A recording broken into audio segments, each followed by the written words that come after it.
അസ്സലാമു അലൈക്കും വറഹ്മത്തുള്ളാഹി. മുഅ്മിനീങ്ങളെ, അറിവ് പഠിക്കുക എന്ന് പറഞ്ഞാൽ അത് വലിയ ഒരു കാര്യമാണ്. മുതഅല്ലിം ആവുക എന്ന് പറഞ്ഞാൽ അത് എത്ര വലിയ ഭാഗ്യമാണ്. നമ്മുടെ നാടുകളിലൊക്കെ ഇപ്പോൾ ഫുട്ബോളിൻ്റെ ഒരു ആരവമാണ്. മറ്റുള്ള രാജ്യങ്ങൾക്ക് വേണ്ടി ഫ്ലക്സുകൾ സ്ഥാപിച്ച് ആ കളിയുടെ താരങ്ങളെ ആരാധിക്കുന്ന രൂപത്തിലേക്ക് അവരുടെ വേഷവിധാനങ്ങളും അവരുടെ ഓരോ കാര്യങ്ങളും നമ്മുടെ ജീവിതത്തിലേക്ക് പകർത്തിക്കൊണ്ടിരിക്കുകയാണ് ചെറുപ്പക്കാർ. നിങ്ങൾ നോക്ക്, അതിലൊക്കെ നമുക്ക് സമയമുണ്ട്, അതിലൊക്കെ സമ്പത്ത് നമ്മളെ കയ്യിലുണ്ട്. എന്നാൽ നമുക്ക് ആവശ്യമായ അറിവ് പഠിക്കാൻ നമുക്ക് സമയമില്ല. നമ്മുടെ നാടുകളിലൊക്കെ പള്ളി ദർസുകളുണ്ട്, സാധാരണക്കാർക്ക് നാട്ടു ദർസുകൾ നമ്മുടെ നാടുകളിലൊക്കെ ഉണ്ട്. സംഘടനകളുടെയും മറ്റൊക്കെ കിടിയിൽ തുടങ്ങിയിട്ടുണ്ട്. പക്ഷെ എത്ര പേരാണ് ഈ നാട്ടു ദർസുകളിലൊക്കെ സംബന്ധിക്കുന്നത്? നിങ്ങൾക്കൊരു കാര്യം അറിയോ?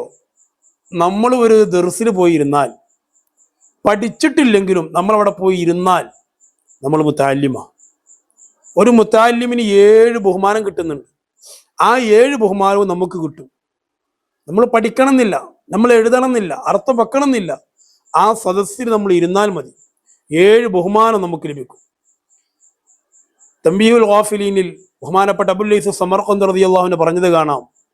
ഒന്നാമതായിട്ട് ലഭിക്കുന്നത് മുതഅല്ലിമീങ്ങളുടെ ശ്രേഷ്ഠതയാണ്. ഒരു മുതഅല്ലിമിന്റെ ബഹുമാനം എത്രയാണ്?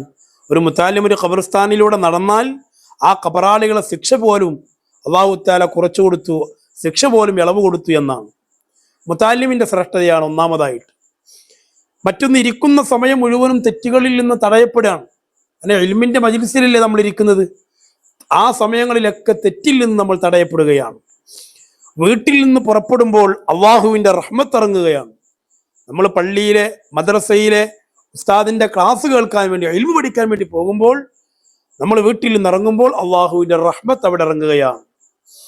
നാലാമതായിട്ട്, അവനിരിക്കുന്ന മജ്ലിസിൽ അള്ളാഹുവിൻ്റെ റഹ്മത്ത് ഇറങ്ങുമ്പോൾ അവരുടെ ബറക്കത്ത് കൊണ്ട് അവർക്കും അത് ലഭിക്കുകയാണ്. അഞ്ചാമതായി, ശ്രദ്ധിച്ച് കേൾക്കുന്ന സമയം മുഴുവൻ നന്മകൾ എഴുതപ്പെടുകയാണ്.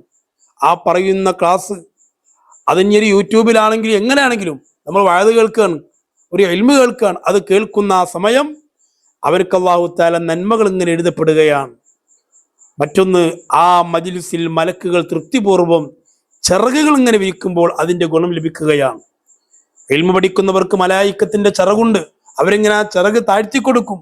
ആ ചിറക് താഴ്ത്തുമ്പോൾ അല്ലാഹു തആല അവർക്കും കൂടെ അതിൻ്റെ പ്രതിഫലം ലഭിക്കുകയാണ്. ഏഴാമതായിട്ട്, ഓരോ ചെരിപ്പടിയും പാപമോചനത്തിനും സ്വർഗത്തിൽ വലിയ സ്ഥാനം ലഭിക്കാനും നന്മകൾ വർദ്ധിക്കാനും കാരണമാവുകയാണ്. ഈ 7 ബഹുമതി നമുക്ക് ലഭിക്കുന്നുണ്ട്.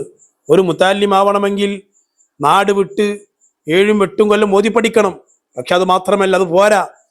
7ഉം 8ഉം കൊല്ലം ഓതി പഠിച്ചവർക്ക് മാത്രം ലഭിക്കുന്നതല്ല. സാധാരണക്കാരായ നമ്മെ സംബന്ധിച്ചിടത്തോളം മുതഅല്ലിമിന്റെ ശ്രേഷ്ഠത ലഭിക്കണമെങ്കിൽ അതിലേറ്റവും പ്രധാനമായിട്ട് ലഭിക്കുന്ന ഒരു കാര്യം, നമ്മുടെ നാടുകളിൽ പള്ളി ദർസുകളിൽ ഇരുന്നാൽ മതി. നാട്ടിൽ നടക്കുന്ന ആഴ്ചയിലെ മാസത്തിലെ ക്ലാസ്സുകളിൽ നമ്മൾ പങ്കെടുത്താൽ മതി. നമുക്കത് വലിയ ഒരു 7ഉം 8ഉം കൊല്ലം പഠിക്കുന്ന മുതഅല്ലിമിന്റെ ആ പ്രതിഫലം ലഭിക്കാൻ കാരണമാണ്. അതുകൊണ്ട് ഒഴിവാക്കരുത്. സമയങ്ങൾ ഇഷ്ടം പോലെ ഉണ്ട്, സന്ദർഭങ്ങളുണ്ട്, ഒരിക്കലും പാഴാക്കരുത് എന്ന് ഓർമ്മപ്പെടുത്തുകയാണ്. മുതഅല്ലിമിന്റെ ബഹുമാനം, ഈ 7 ബഹുമാനം നമ്മൾ കരസ്ഥമാക്കേണ്ടതുണ്ട്. അറിയാത്ത ഇൽമുകളൊക്കെ പഠിക്കണം. ചോദിച്ച് പഠിച്ച് മനസ്സിലാക്കി നമ്മൾ വലിയ അറിവുള്ളവരായി മാറണം. നബിത്തങ്ങളോട് അല്ലാഹു തആല ദുആ ചെയ്യാൻ പറഞ്ഞത് ഒരൊറ്റ കാര്യമാണ് ഖുർആനിൽ, വഖുൽ റബ്ബി സിദ്നി ഇൽമാ. നബിയെ, ഇൽമു കിട്ടാൻ വേണ്ടി, ധാരാളം ഇൽമു കിട്ടാൻ വേണ്ടി നിങ്ങൾ അള്ളാഹുവിനോട് പറയണം. അറിവ് അത് മതിയാവാത്ത ഒന്നാണ്.